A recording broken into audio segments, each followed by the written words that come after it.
This is how you can close 25 deals with just 5 clients. The average agent sells 3 homes in 1 year. I'm able to have only 5 clients and close 25 deals. And this is how I do it. I've built credibility and knowledge with the investment space. And I'm able to grow that knowledge with investors. And all my investors purchase on average of 5 to 7 homes every year. And I go to meetups and I ask a lot of the wholesalers, like, what deals do you have? And sometimes I'll sit in my car, I'll call a wholesaler or I'll call some that is working on a project and I'll ask them like, hey, how many projects do you have? Do you want to offload 1 or 2? I'm always looking for an opportunity to feed my investors. I also have a wide variety of different investors. Some will buy and build, some will door knock and bring deals to us, some look for pre-foreclosures and help them out of the foreclosure, and then that's how we're able to lock up deals that are a really good price. So what he'll do is he'll look at clients who have lien against their mortgage and he'll go out and knock on the door and just like, hey, I know your situation. How do I help you get out of that situation and move you into another home? You're losing your home anyway. We might as well put a deal together. Let me help you get some money in your pocket and transition you to a new home, right? A lot of those people are in a very dark space. They are out of money and they're just riding that house till they get evicted. And what we do is we go in and we find those people and it's like, hey, there's like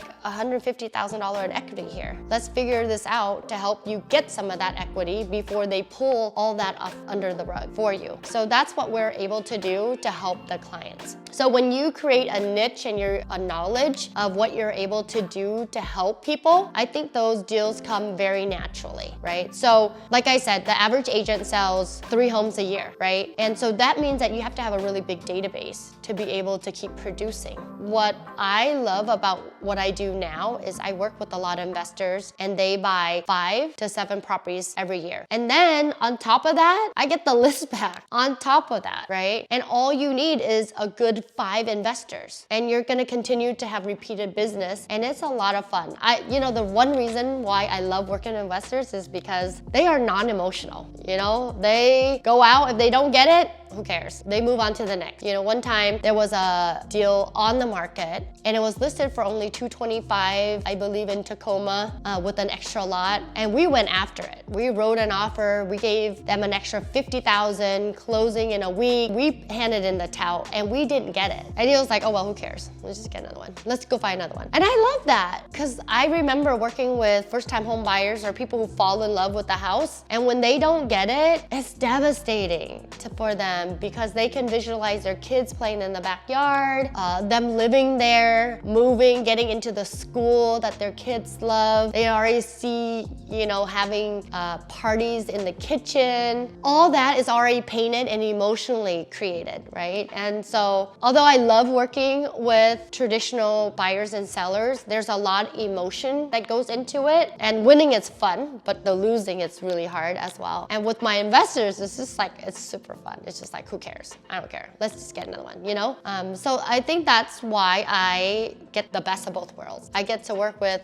my traditional buyers and sellers, and I also get to work with my investors. And together, it has created an amazing portfolio where I don't have to depend on only one. Because as you know right now, inventory is so low that for every house, there's like 70 agents available for that one house because the inventory is so low. And there is a whole world of off-market properties out there. It's a niche. It takes time to learn, but it is doable if you're able to put the time and effort into learning the trade of the off-market world. What you need to learn about an investor is you have to listen to what they want. Just pay attention. Listen to what they're looking for and what they want, okay? And then you go out and you network. You go to our 10X real estate meetups. You go to agent investor, you go to a lot of networking events. There's always a lot of opportunities to meet people out there. And you just let them know like, hey, I have an investor. They're looking for so-and-so. All the time, this is the same conversation. You tell a wholesaler, you tell another investor, like, hey, I have a client. They're looking for a rambler on half an acre. They're looking for something that they can flip, more of like the east side area or whatever. Just tell people what your investor's looking for, and I promise you there's a deal out there for them. It's just not spoken, right? Once you speak about it, it just comes. One of my friend, Miguel, if you're watching, he just goes to all these networking events and he just asks a lot of questions like, hey, what are you looking for? What do you have to offer? What do you have to sell? Like, what do you have on your plate right now? What are you doing, right? He just asks a lot of questions, and then all of a sudden, like, this person has this and this person has this, and he's like, boom, let's meet. This guy I know has a deal. This guy has a property over here. I think you'd be a great fit for it.